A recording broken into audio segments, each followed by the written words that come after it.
Broadcasting from the headquarters of the Voice of Prophecy, sitting in a basement studio.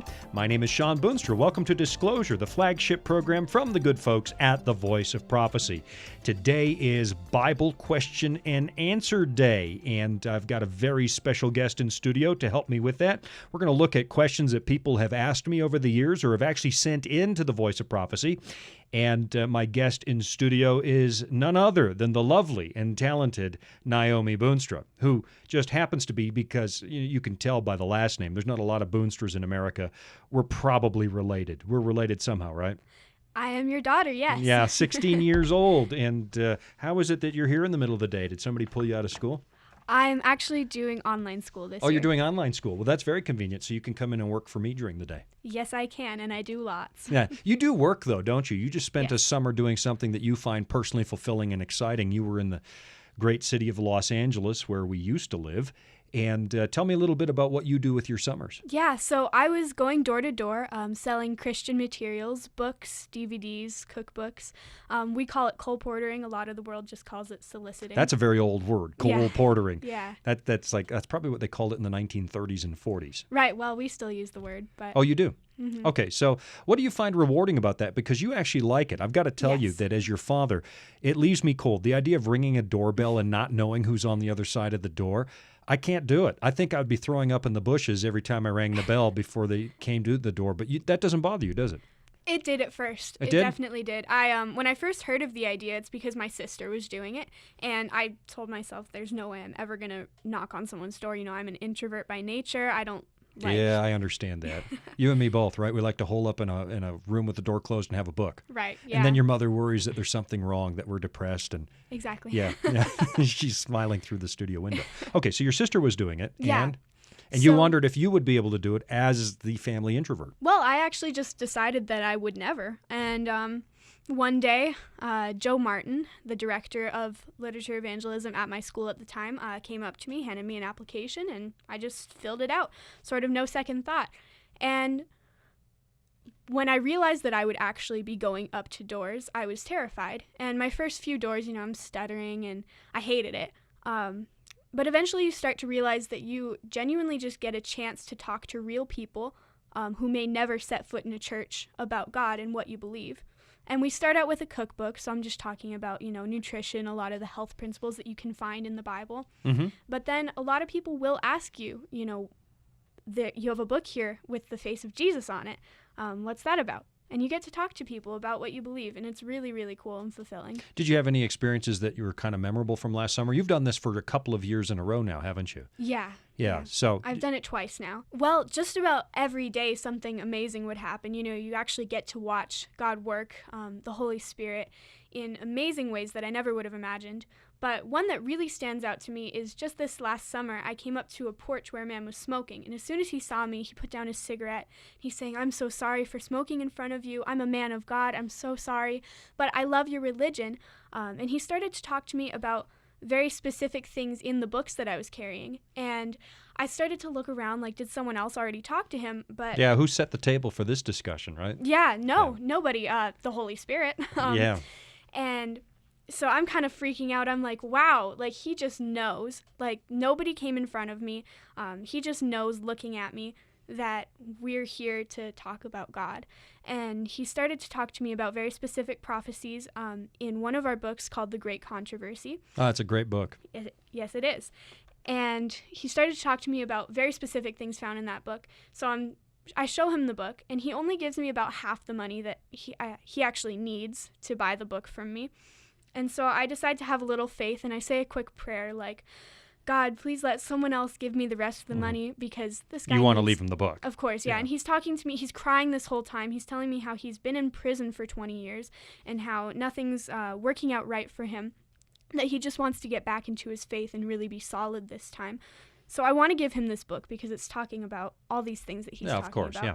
And so I have a little faith, and as soon as I say that prayer, like someone else give me the money, his friend standing beside him gives me the exact amount that he needs.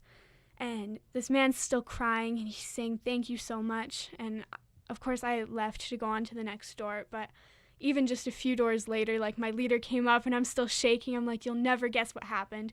Because it's just so amazing to see that the Holy Spirit worked on this man right before I got there. Yeah, that's often the case. You find in the book of Acts, there's no such thing as a cold interest. Anytime God sent somebody like Philip in Acts chapter 8 and so on, you discover God got there first. He's always there ahead of you.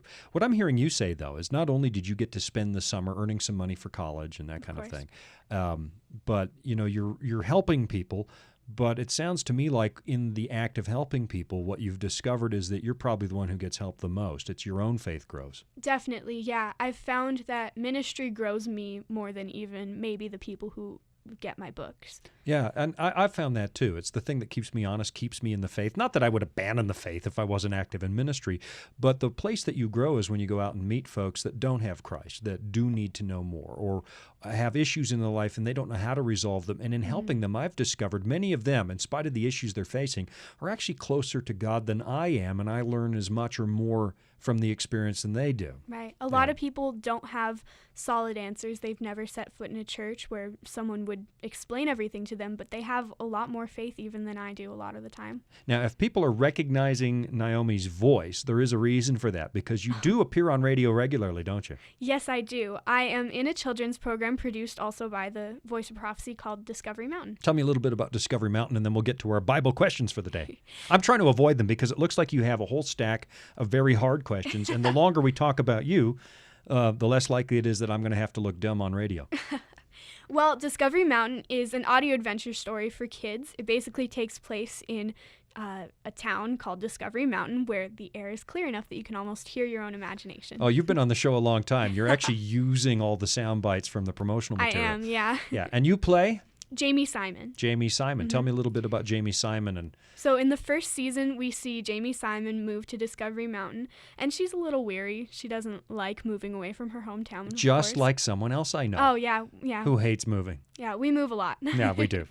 But Jamie Simon learns to love Discovery Mountain, like anyone who moves anywhere usually does. But she finds that this is a town full of people that God sent for just the right time. Wow. So you enjoy doing that, and you've been at that we've just completed season 7, I think, has just been recorded, right? Yes, season 7. So we started, I think, 3 years ago now. Okay. And that's why you have a little bit of a sunburn, because actually you were preparing some very special Discovery Mountain materials just last week up on top of the mountain where the air is thin and the sun is close, Yes, right? I was. We were actually up at Glacier View Ranch, which is where we're filming for a new Discovery Mountain production that's actually live action for a Vacation Bible School program. Fantastic. I noticed a few of you have sunburns because actually Jake Donovan, or the voice of Jake Donovan, is sitting over your shoulder in the control room. Yes, he is. And he got a good sunburn. Actually, some of the crew, a lot of the actors in that series are volunteers, and they came back with sunburned lips. I can't believe how many people had sunburned lips, which just looks terribly painful. Yeah. And Hareem actually last week fell out of a canoe into probably the most disgusting lake I've ever seen in my life. Yeah, full of leeches, weeds. Yeah, you guys came up. Somebody came up, Hareem, with a leach on. Was that you or Doug? Director Doug had a leach on him? He had a leech on him. Been in the water for 2 seconds. I saw him fall in, but... Yeah. Whose fault was that, Hareem? Whose fault was it that the canoe went over?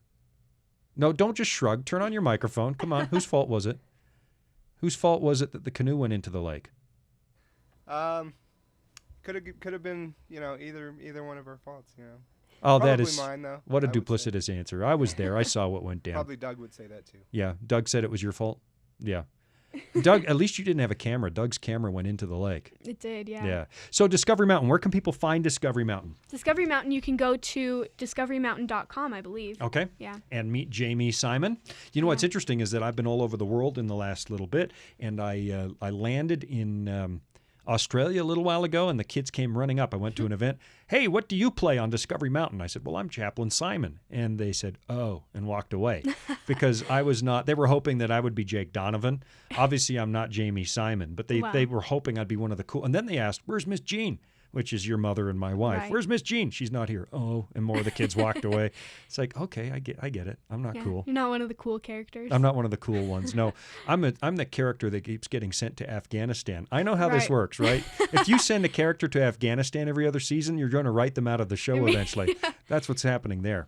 All right, let's look at the Bible questions. And actually, before we get to the ones that people send in, you told me that you might have some of your own today. Yes, I do. I have a couple that I want to touch on just before we get into the ones that people send in. Okay. My first one here is, who are the Nephilim? While I was going door to door, I've found people talk to me about this, and they told me some things that sounded pretty crazy to me, but I'd never heard the word. Yeah, the Nephilim, or the Nephilim, some people say. You'll hear that a lot in conspiracy theories, conspiracy theory circles, right?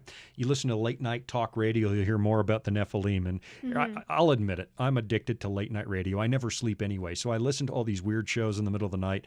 You know, the ones where people call in about the flying saucers they've seen and stuff.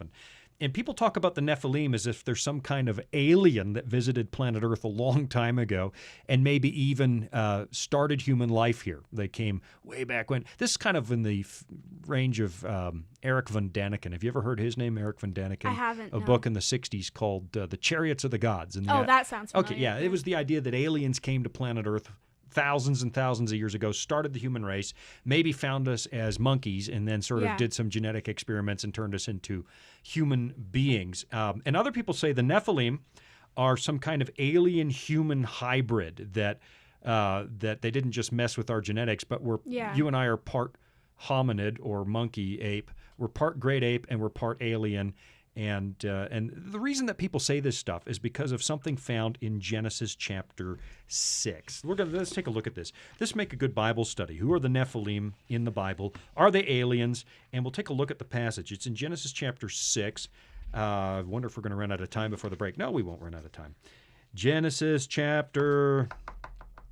Oh, we are going to run out of time before the break. I see the break coming up. Genesis chapter 6 and verse 1. Are you there? Yes. All right, Genesis 6. Now it came to pass, when men began to multiply on the face of the earth, and daughters were born to them, that the sons of God saw the daughters of men, that they were beautiful, and they took wives for themselves of all whom they chose. And it continues in verse 4. There were giants on the earth in those days, and also afterward, when the sons of God came into the daughters of men, and they bore children to them. Those were the mighty men who were of old, men of renown. And so here's the theory. Here's the theory that you're going to hear from people, that the sons of God are obviously angels, and they'll refer to, like Job chapter 38, the sons of God sang, or the stars, sorry, that's the stars. I messed it up. But the theory is that the sons of God are angels and the daughters of men are human women, and that angels and human women had babies together and they became these monstrosities, these massive giants. I hear the music. That means we're going to have to finish answering this. But does that sound like the theories that people were telling you at the door? That's exactly what I was hearing, right. Yep. Ancient aliens, angels, and human beings. There's a perfectly good answer to this, and I guess we're going to have to take a break. As we take that break, grab a pen and paper, listen to this announcement, this offer from the people of the Voice of Prophecy. This is one you're not going to want to miss out on. It'll help enrich your spiritual life, help you dig deeper into the Word of God. And so you write that stuff down, and we'll be right back.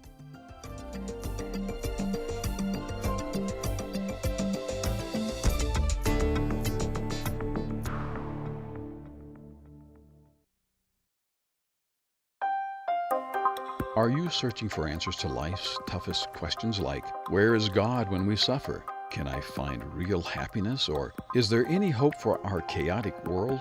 The Discover Bible Guides will help you find the answers you're looking for. Visit us at BibleStudies.com or give us a call at 888-456-7933 for your free Discover Bible Guides. Study online on our secure website or have the free guides mailed right to your home. There is never a cost or obligation. The Discover Bible Guides are our free gift to you. Find answers in guides like, Does my life really matter to God? And A Second Chance at Life. You'll find answers to the things that matter most to you in each of the 26 Discover Bible Guides. Visit BibleStudies.com and begin your journey today to discover answers to life's deepest questions.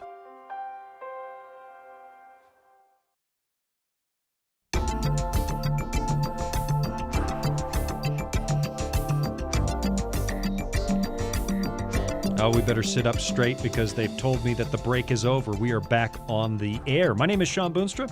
You're listening to Disclosure. I'm in studio with Naomi Boonstra, my youngest daughter. And you're my favorite 16-year-old daughter. Thank you. Yeah, you're quite welcome. And we were talking about Bible questions, and the question you asked before the break was? What is the Nephilim? Who are the Nephilim? What are the Nephilim? Or the Nephilim, some people say. And we were talking about the fact that you'll hear an awful lot of really weird theories about this. People saying that angels married human women and had giant babies and that kind of thing. But really, this is a case of, that's a modern theory. You really didn't hear this if you go back in time, because it's not in the scriptures, this idea that aliens or angels sort of bred with human beings or messed with our genetic code. What you call that is eisegesis. Exegesis is when you read the Bible text and you try and pull the meaning out of it. Like the word ex is there, means out of, right? Exit. So exegesis is trying to get the real meaning out of the text. What this is called eisegesis. It's when you read something into the text, you're putting meaning in there that wasn't there originally. Okay. And with the whole giants and alien theory, it's really a case of eisegesis. Now, were there giants in the Bible? Well, yeah. Goliath is a prime example of a giant. It defines his height. I think it's somewhere around 8 feet. And I know people used to make fun of that until a guy by the name of, was it Robert Wadlow? At the beginning of the 20th century, pretty much scaled. I don't know if he broke 8 feet, if he was like 7'11". I know, that's funny, 7'11", or 8'1". So Goliath would be what's considered a giant. And so let's be clear on what giants are in the Bible. They're not like the jolly green giant on a can of corn, right, who stands 800 feet above a village and ho, ho, ho, green giant kind of thing. Goliath, around 8 feet tall. No, hey, I wrote it down here in my notes. Robert Wadlow was 8'11". Can you imagine? Oh, almost 8'11"? 9 feet. Wow. Yeah. Now, I couldn't. If I were to stand next to him, he's 50% taller than I am. Wow. And twice your mother's height, almost. Yeah. Although, no, my mom's almost 5 foot tall. Are the 4'11". Nephilim these big physical giants? Let's look at that text again. Genesis 6, verse 1. Follow along with me here. Now it came to pass, when men began to multiply on the face of the earth, and daughters were born to them, that the who in verse 2? Sons of God. Sons of God saw the who? Daughters of men. Daughters of men, that they were beautiful, took wives for themselves of all whom they chose. So some people read this passage and they say that the sons of God were angels and the daughters of God were human women. But that's not the case here. You have to read into that. It doesn't actually say that. And if you were to interpret it that way, that angels are taking human wives, it flies in the face of something that Jesus said in Mark 12, verse 25. He said angels do not marry. They're not given in marriage. They don't operate like us, right? In heaven, actually, the question was, some people brought a trick question to Jesus. This woman's had a whole bunch of husbands. When she comes up in the resurrection, whose wife is she going to be? And Jesus said, you don't understand. In heaven, you're going to be like the angels, not marrying or giving in marriage. So it flies in the face of that. We don't have any instance in the Bible anywhere of angels actually reproducing the way that we produce. Here's what's going on in this passage. There are two kinds of people after the fall into sin. There are those who side with the serpent, Satan, right? The ones who are the seed of the serpent, so to speak.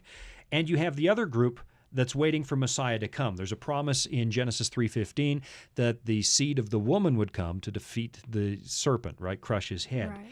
Basically, what it's telling us is that the human race would divide into two kinds of people after the fall. Everybody has sinned. Everybody is a sinner.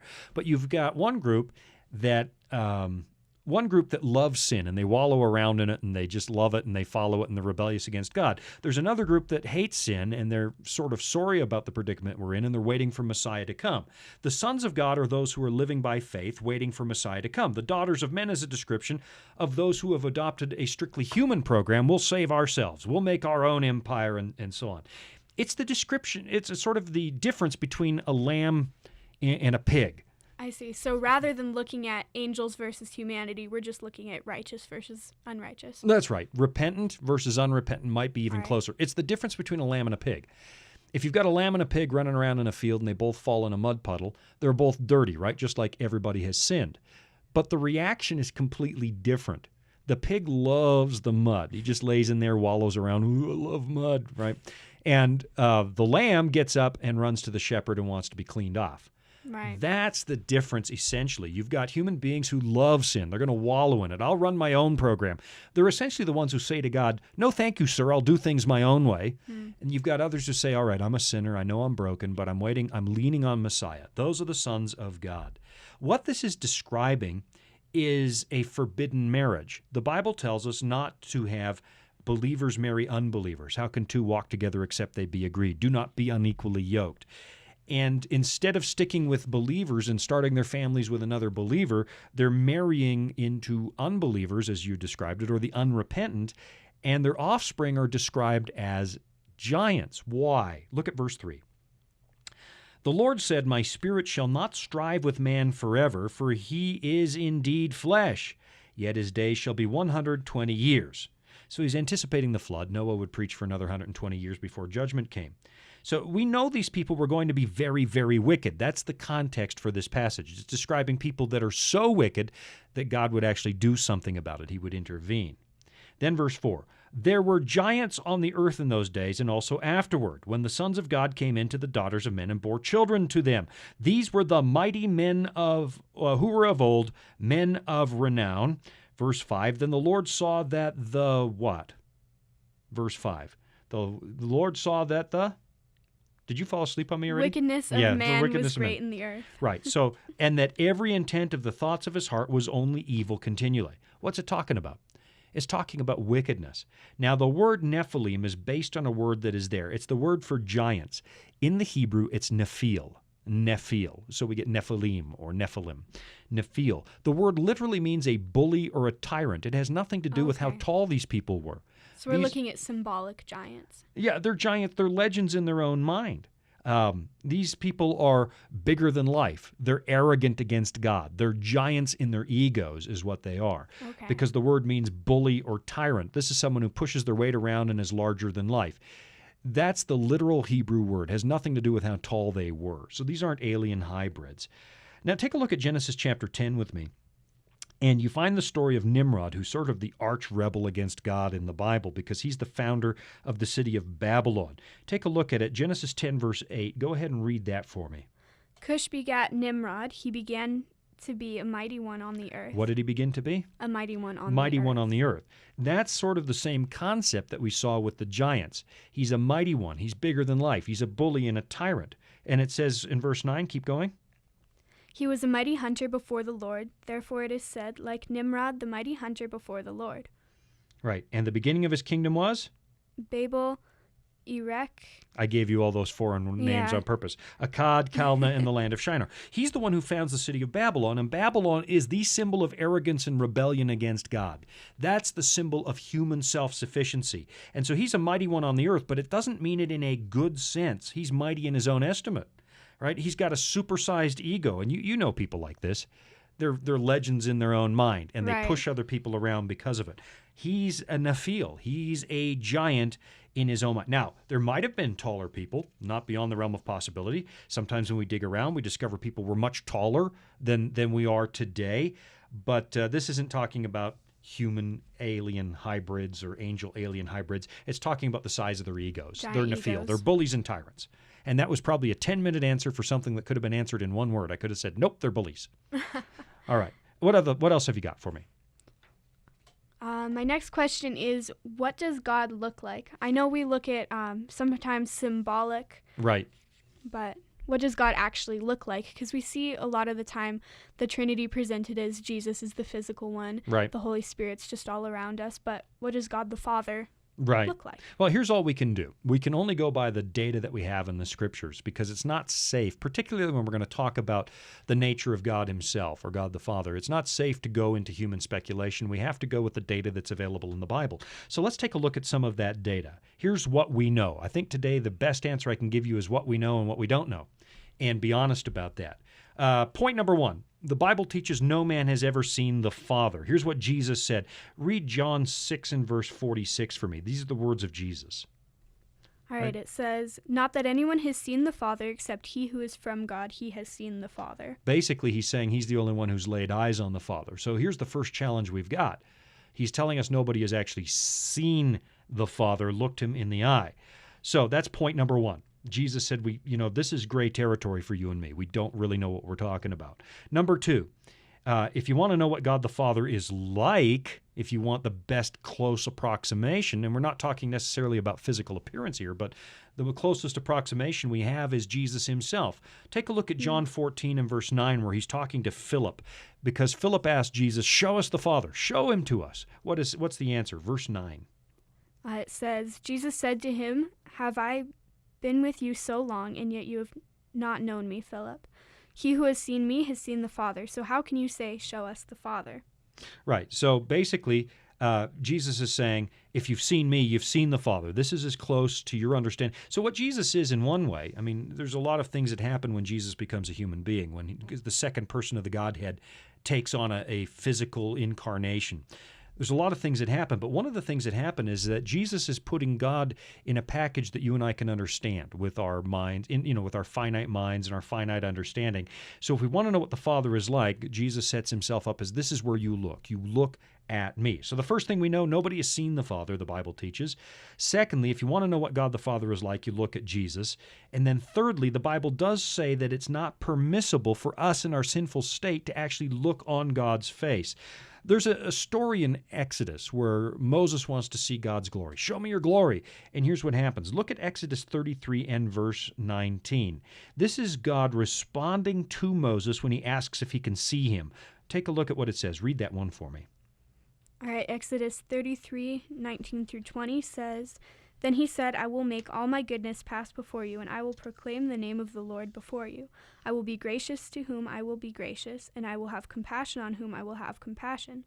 But he said, You cannot see my face, for no man shall see me and live."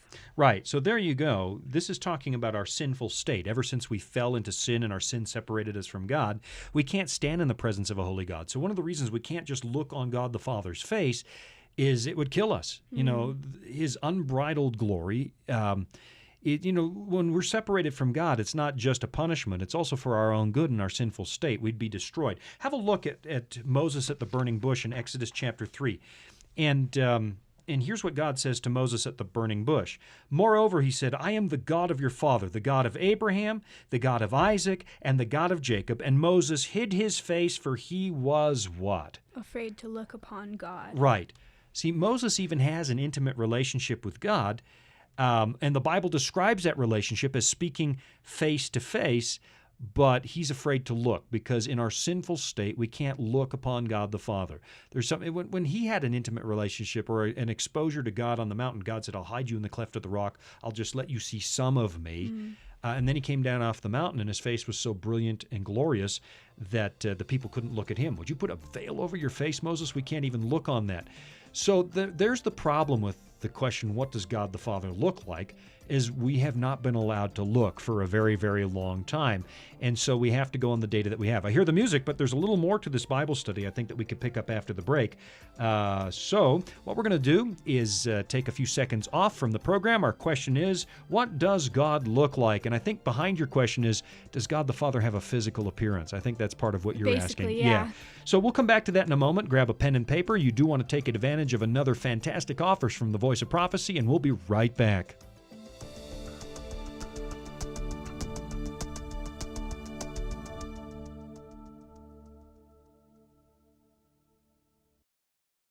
Disclosure is just one of the programs brought to you by the Voice of Prophecy, like the audio adventure program Discovery Mountain. Discovery Mountain is a weekly Bible-based program for kids of all ages and backgrounds. Your family will enjoy faith-building stories with Jake Donovan, Mr. Simon, and others in this small mountain town. Each summer, campers visit Discovery Mountain, where they sing songs, learn about God, and reenact a Bible story with the help of drama teachers Miss Wendy and Miss Tamara. With 24 full episodes every year and programming every week, your family will have something uplifting to listen to every week. Listen to episodes on demand and watch video features from Director Doug at discoverymountain.com or on your favorite podcast platform.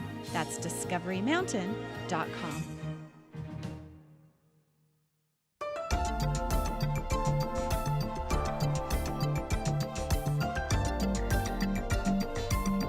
And the sound of the music tells me we are back on the air. I'm in studio with my daughter, Naomi Boonstra. My name is Sean Boonstra. You're listening to Disclosure, and we're answering Bible questions today. And the question we were talking about right before the break was... What does God look like? Right, and so far we've identified a few things. We kind of have an issue, right? Because the Bible says no man has seen the Father, and we're not permitted to see his face. Moses was told that on the mountain when he asked, hey, can I see you, God? And at the burning bush, Moses shielded his own face because he's afraid to look at God. And yet the Bible talks about Moses, having a relationship with God that's described as being face to face. And so some people say, well, he obviously saw God's face. No, this isn't describing the same way that you and I would, talk about being. When you and I say we're having a conversation face to face, we're sitting down at a table and we're looking at each other. Each other. This is a little bit different. Look at Exodus 33, verse 11. It says, so the Lord spoke to Moses face to face as a man speaks to his friend. And somebody might be tempted to say, aha, see, they saw each other's faces. And he would return to the camp, but his servant Joshua, the son of Nun, a young man, did not depart from the tabernacle. Verse 20. But he said, you cannot see my face, for no man shall see me and live. And verse 23. Then I will take away my hand, and you shall see my back, but my face shall not be seen. So when it says that Moses saw God face to face, it's talking about the relationship that they have.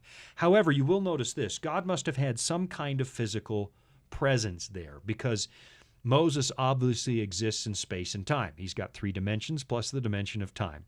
And God showed up in that environment. He saw something. I'll show you my back. I'll show you something. So there must be some kind of physical presence.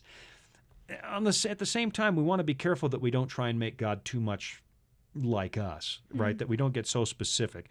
People for a long time have drawn pictures of God the Father, and God has told us don't even try to do that, because we don't understand. Yeah, you'll never understand. There should be some similarities. It says that Moses saw his back. Right. Right. So, and we were made in his image. We're not entirely sure what that means. It could mean a variety of things. But God does obviously have some kind of physical presence, God the Father. Isaiah chapter 6, Isaiah saw God sitting on the throne, and he stood there with angels. Angels have a physical presence. They're in the courts of heaven. There's got to be something there. Jesus went back to heaven as a physical human being. When he rose from the dead, he said, look, touch me and see. If I'm not a spirit, give me something to eat. And so there must be a physical place for him to go back to. There has to be, because he returned in a physical sense. He even ate in front of the disciples, fish and honeycomb and that kind of thing. And so there's got to be a physical place. And Revelation chapter 5, Daniel chapter 7 have a throne room where Jesus approaches the throne of God, and he obviously has a physical form at that point and so on. So, yeah, he has a physical form of some kind. We don't know too much, and I think it's probably dangerous to get too specific, because, we can't deal in what the Bible doesn't say. Yeah. Did you just tap the microphone with your pen? I didn't mean to. No, that was me. That was you. I'm blaming you. Yeah. It's sort of a sad commentary on how sinful we really are, that we can't even look at God anymore, how far we are from actually understanding. Yeah, and here's the beautiful thing, though, is his promise is to bring us back into his presence. What you find over in the book of Revelation, I didn't look this up ahead of time, but Revelation chapter 21, if you're at home and with your Bible, Revelation, of course, is the final book of the Bible. And some of these passages in the very end are some of my all-time favorites. And Revelation 21, verse 3, and I heard a loud voice from heaven saying, behold, the tabernacle of God is with men, and he will dwell with them, and they shall be his people. God himself will be with them and be their God. And God will wipe away every tear from their eyes. There shall be no more death, nor sorrow, nor crying, nor any pain, for the former things have passed away. The promise is that God tabernacles among us. We will be brought back into his presence, and that's really what Jesus enabled for us at the cross of Calvary. He dealt with our sin problem. He becomes one of us, becomes the new head of the human race, and then lives with us for all eternity. His favorite title, you find Jesus is described in the New Testament as the Son of God and the Son of Man. Guess which one Jesus called himself most? Son of Man. Son of Man, because he wants to identify with us just that closely.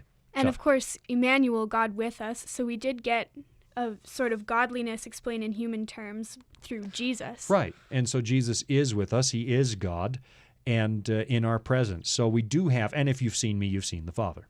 Right. Right. So there you go. It's sort of the best answer we can come up with, but we do have to live with what the Scriptures teach. All right, what else have you got for me today? All right, so that's it for my questions. That's it for your questions. Well, those weren't too bad. You obviously spent a lot of time thinking about that in like the quietness. That's why you're an introvert. You go in there and think up these hard questions and I just contemplate the universe. They sort of play in my mind.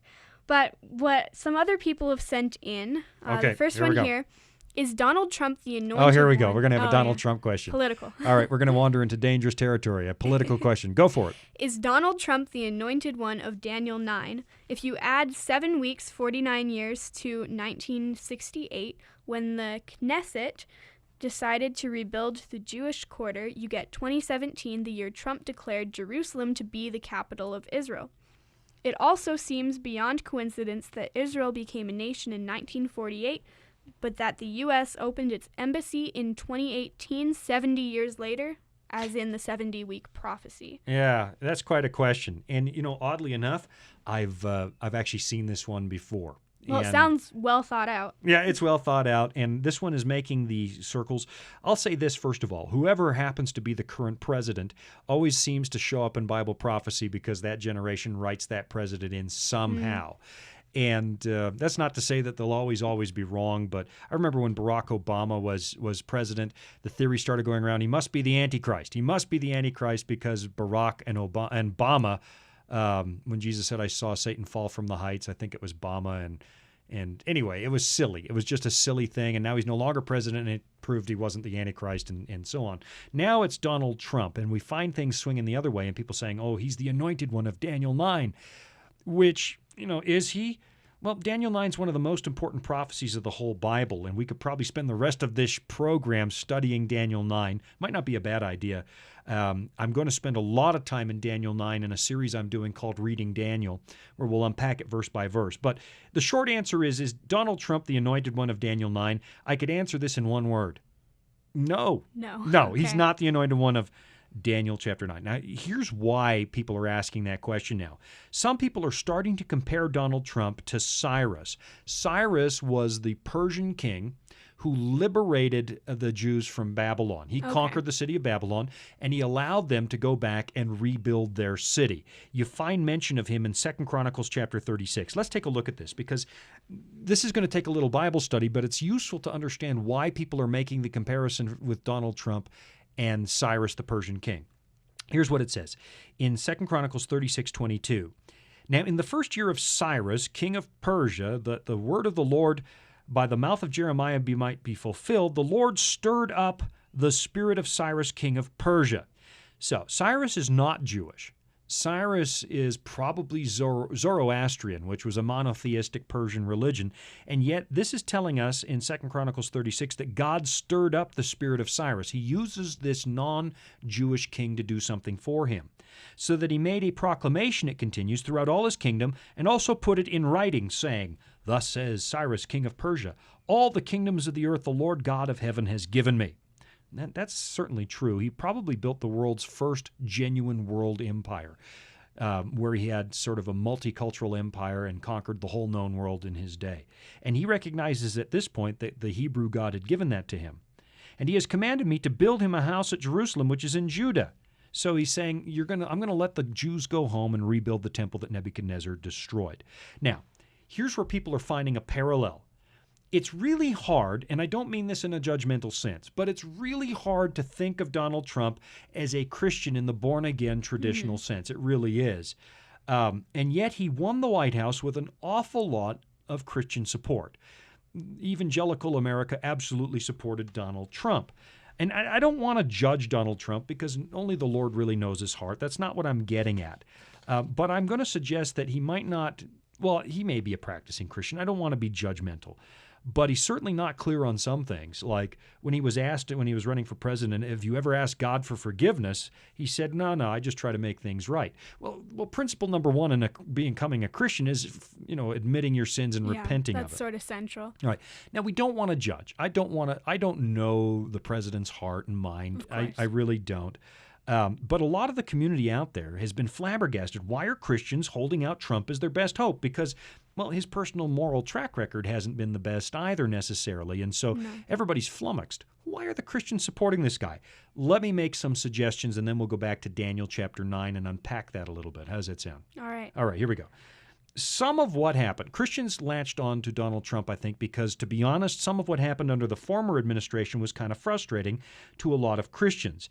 To the point where we had the bakery in Colorado being compelled to create a same-sex wedding cake. We had the Little Sisters of Colorado, a group of nuns, being compelled under law to provide birth control to their employees under penalty of law. And so a lot of Christians didn't like that very much. Yeah, the cultural climate for Christians just hasn't been great lately. No, it hasn't. And I'm not trying to blame, but this is the sentiment that people had under the former administration. We also had a president under the former administration who talked about bitter, angry people who clung to their guns and religion. Well, that sounded demeaning to a lot of Christians. So right or wrong, a lot of Christians, as you were saying, Naomi, felt as if the political climate in America had kind of turned against them. Personally, I do share some of those concerns, although I don't feel persecuted. Do you feel persecuted? No, not at all. You started the show by saying you were free to go door to door and talk about Jesus. Right. You can't do that in a lot of countries. Right. So we are free. We're free to say what we want on the air today, and so we're not being persecuted. I think that we have exaggerated that to some extent. But there are a number of reasons that people have clung to Donald Trump because he seemed to favor Christianity. It's kind of what happened under Constantine back in the 4th century.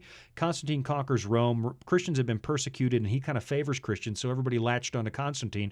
I think there's an element of that. People are kind of latching onto Donald Trump. So that's why some people see Trump as kind of a Cyrus figure. Cyrus liberated the Jews, and some Christians are saying, Donald Trump has liberated us to sort of practice much more freely. And even the fact that Donald Trump probably isn't an exemplary Christian, they say, but Cyrus wasn't an exemplary Jew either. So they see a parallel. And they see such a parallel that some people have minted coins that have Donald Trump and Cyrus together. Oh, really? On it. Yeah, I've seen. I was going to buy one on eBay. I just didn't want to spend the money on it, But it goes deeper than that. The question that you read referenced the prophecy in the 70-week prophecy in Daniel chapter 9, and we really don't have time to dissect that in a lot of detail. I think we're going to take a break pretty soon, and we'll go and have a little Bible study in Daniel 9 and see why people might think, Donald Trump's the anointed one, and why I said no to that. And I like doing this. We'll slow down for it, because the 70-week prophecy is easily one of the most stunning pieces of evidence we have that the Bible really is supernatural. There's no explaining Daniel 9 and the 70-week prophecy, except that somebody with supernatural knowledge wrote that chapter of the Bible, because it just got absolutely everything right hundreds of years in advance. And then we'll look at the anointed one. He does show up in that prophecy and ask the question, is that really Donald Trump? No, and I'm not going to, today I don't want to speak for or against any president. That's not what we do here. But I'm going to ask the question is he the anointed one? And I'm going to show why I say no, I don't think he is. And so I hear the music. You spent so much time talking in that last segment, Naomi, that we ran out of time. Right, that was me. You're such a blabbermouth. You just filled up the whole time with all that talk. So I hear the music. We're going to have to take another little break. And when we come back, is Donald Trump the anointed one of Daniel chapter 9? I'm going to defend the position. No. We'll be right back.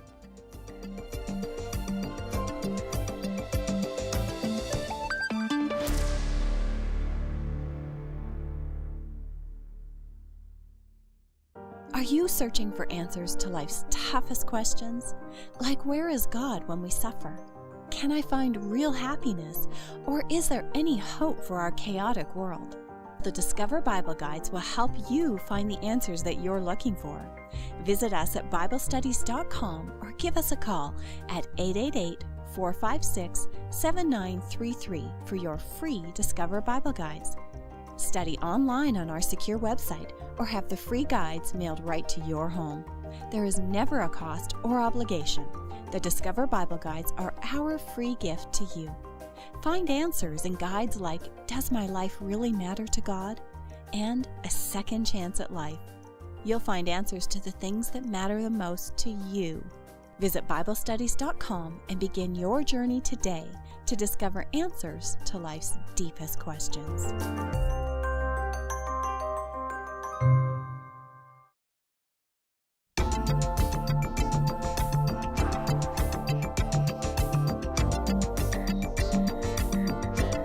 The question before us is Donald Trump, the anointed one of Daniel chapter 9. My name is Sean Boonstra. I'm in studio with my daughter, Naomi Boonstra, and we were discussing a little bit why maybe the evangelical community in America gravitated toward Donald Trump, because they perceived in him somebody who would, well, maybe help reverse some of what many Christians felt was unjust toward them. And I'm not commenting on whether it was or wasn't unjust or any of that, but the question is he really the anointed one?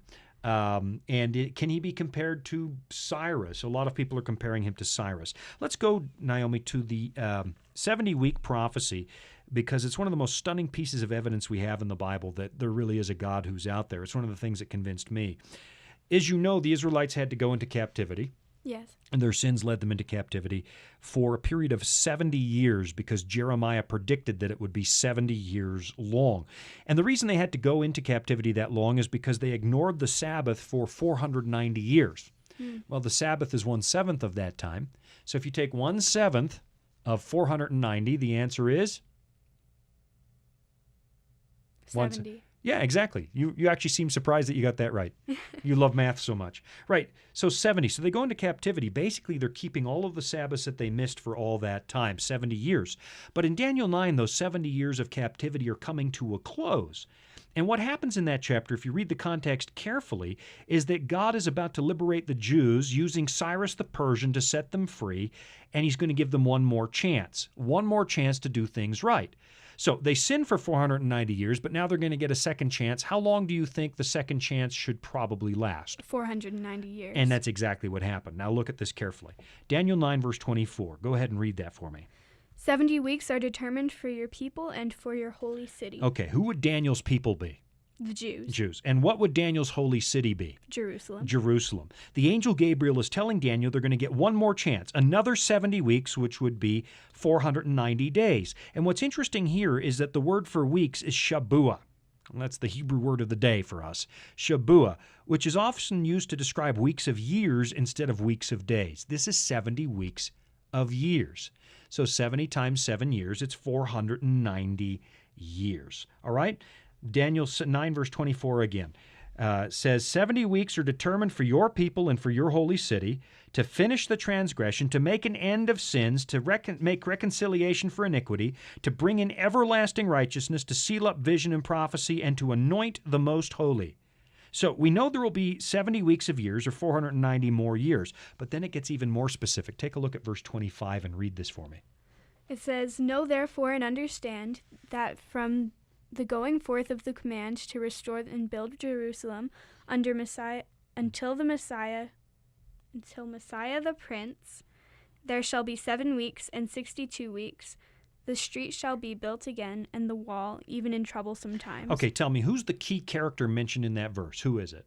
Jesus. Right. How do you know? What's the title that's used? The Messiah, the Prince. Messiah the Prince. This is a prediction of Jesus. Now, that's very important to understand, because in recent years, in academic circles since the 1800s and in popular circles since the 1900s, a lot of people have twisted this prophecy to make it say something that it doesn't actually say. If you talk to Christians today, they'll say Daniel 9 is really talking about the Antichrist. Well, that's not what it says. It's talking about Jesus Christ, Messiah the Prince, not Antichrist. And it tells us there's going to be 7 weeks plus 62 weeks from the command to rebuild Jerusalem until Jesus shows up. So Cyrus sets the Jews free to go home and rebuild the city and the temple, and that there will be 7 weeks and 62 weeks after that point when Messiah shows up. So I'm guessing because it talks about rebuilding that some people use this passage to point out last day temple being built in Jerusalem in our times. Exactly. And that's the most popular thing you'll hear nowadays, but that is not what this passage is talking about at all. This is rebuilding the city of Jerusalem, which was destroyed by the Babylonians. And the reason it's broken up into 7 plus 62 is because 7 weeks would be 49 years, and that's how long it took to rebuild. That's exactly right. Because of that, we know exactly when this prophecy starts, too. The decree to rebuild Jerusalem was issued by the Persian king Artaxerxes they had such great names back then. I want you to call me Artaxerxes around the house. Will you do that? Call me Artaxerxes? I won't do that. Your no. Majesty Artaxerxes? No, I won't do that. How about just Your Majesty? No, not that either. Oh. Sorry. All right. So Artaxerxes issues the decree to rebuild the city of Jerusalem in 457 BC. And he not only sends the Jews home, he gives them all the money they need to rebuild the city. If you want to read the decree, it's in Ezra chapter 7.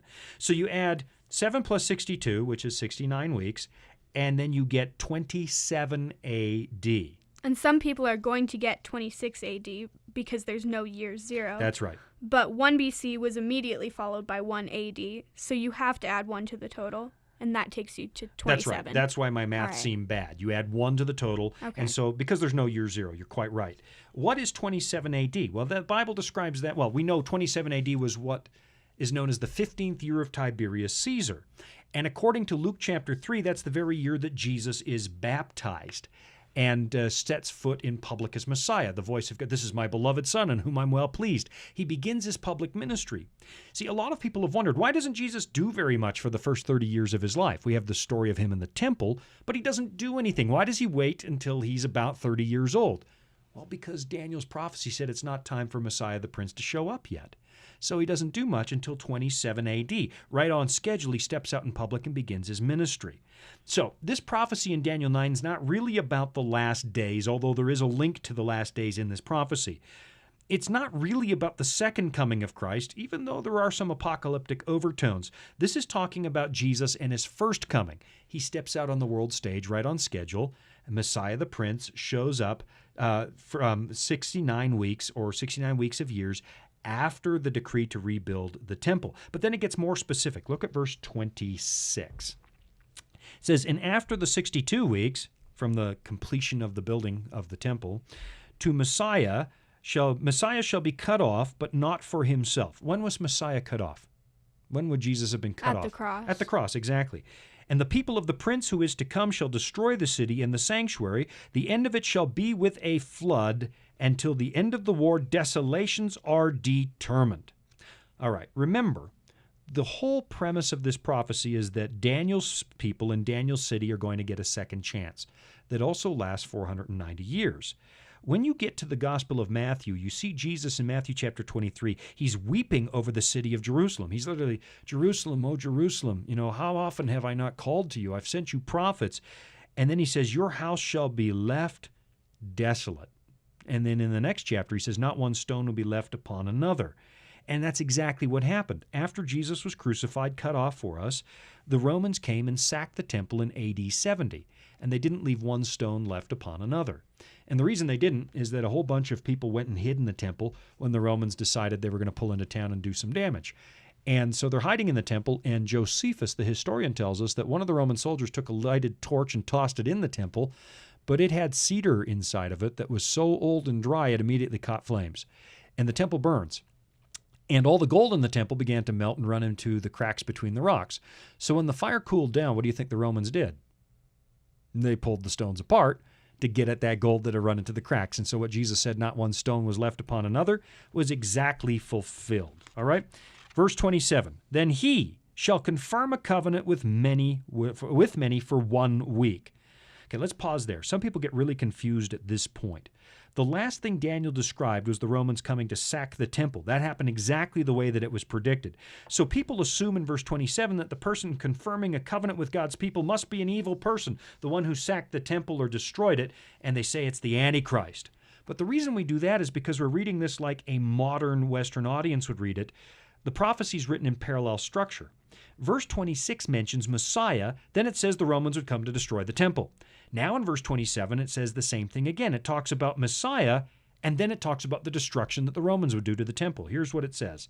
Verse 27, then he shall confirm a covenant with many for how long? 1 week. 1 week. But in the middle of the week, he, and you'll notice how the translators have translated the word, capitalized the word he. So Why do you think the Jesus. translators did that? Right, it's Jesus. He shall bring an end to sacrifice and offering. Now, some people say that he is the Antichrist, and he's going to make a covenant with the Jewish people in a rebuilt temple, and in the middle of the week he's going to break that, and he's going to destroy their ability to sacrifice. Except the translators have capitalized it he for a very good reason. The subject here is Messiah the Prince. Did Messiah confirm the covenant with many for 1 week? Yeah, absolutely he did. First, He preaches and has ministry for 3.5 years. Then he goes back to heaven, turns the ministry over to his disciples, who continue until 34 AD, exactly 7 years later, when Stephen the deacon is stoned, and the gospel now goes out to the Gentile nations. So Jesus confirms the covenant, both in person and through his disciples, for 1 week. In the very middle of that week, he is cut off, brings an end to sacrifice and offering, because, as you remember, the veil in the temple was torn in two, and sacrifice came to a stop as Jesus is crucified, because we didn't need those little lambs anymore, and so on. This is talking about Jesus. It's not talking about Antichrist. And then it finishes by saying, on the wing of abomination shall be one who makes desolate, even until the consummation, which is determined, is poured out on the desolate. So here's the big question. Where is Donald Trump in that prophecy? He's not. It's talking about Jesus. It's talking about Jesus. Some people insist that because in 2018, Donald Trump declared Jerusalem the capital of Israel 70 years after Israel became an independent nation in 1948. See, this is talking about Donald Trump. And so they even mint temple half shekels. That's what you paid your dues at the temple with, and it has Cyrus and Trump on it. But there's no basis for this whatsoever. There's just nothing in there that talks about Donald Trump. Here's the issue. And we have all these questions. We only did like 3 questions today. Yeah, we got lots more here. Well, I know, because you were so chatty. You just kept yakking away and filling up all the time. I must get it from my dad. Yeah. Here's what we do. Because we've lost the ability to read the Bible the way our ancestors did, we cherry pick the data, and we find one verse in Revelation that seems to fit something in the news today, or one verse in the book of Daniel that fits something in the news today, and we go nuts. We'll write a book. See, it's the fulfillment of prophecy. Then about 4 years goes by, and we have to apologize for the book we wrote because we were wrong. What we've been doing is lifting Bible prophecy out of its context. The context of the time it was written in, which is all important, understanding the day and age it was written in, the context of the rest of the Bible. So, for example, the book of Revelation, 2/3 of the language in Revelation is actually borrowed from the Old Testament. So if you want to understand what it means, you go to the Old Testament, you have to read the whole Bible, and suddenly the meanings become obvious. And when you become familiar with the history and the context of the whole Bible, it's obvious that a chapter like Daniel 9 is talking about the arrival of Jesus, his 3.5 years of public ministry, his 3.5 continued years of ministry with the disciples, and the destruction of the temple by the Romans. It's obvious when you read the whole Bible that that's what's going on. But instead, what we do is take 3 verses out of Daniel 9 and apply them to the evening news, and suddenly Donald Trump is Cyrus, and it's talking about moving the American embassy into the city of Jerusalem. It's an irresponsible way to do Bible study, and no wonder the whole world is laughing at us. So there you go. You filled up all the time talking and talking and talking. Tell me a little bit about how you study the Bible. What's your favorite way to do it? I like to take a book and read it through, basically looking at every verse. Just recently I read through 1st and 2nd Corinthians. That one is probably my favorite because Paul has so much to say. He sure does. Yeah. A lot of it's tightly packed in there, and a lot of the verses really have a whole lot of meaning. So you're not taking the approach where you flip the Bible open, point to a verse, and that's your verse of the day. No. You're doing it exactly the right way. You've got to read the whole thing. That's why we do the Revelation Speaks Peace seminar, and I think that's coming next to Raleigh, North Carolina. If you live in North Carolina, go to revelationspeakspeace.com, and we teach, look, if you read the whole book, even the prophetic passages fall wide open and make perfect sense. Is Donald Trump in Bible prophecy? Certainly not in Daniel chapter 9. And I hear the music. That means that we're out of time again. And so Jamie Simon of Discovery Mountain, where's the website where kids can get a copy of that thing? Is it discoverymountain.com? Discoverymountain.com. And season 7 is going up there pretty soon? Pretty soon, yep. Pretty soon, season 7. If you've got kids, you'll want to look at discoverymountain.com. And otherwise, if you're looking for Bible study resources, go to voiceofprophecy.com and click on the study link. We've got Bible study, we've got links to these shows, and now I'm definitely out of time.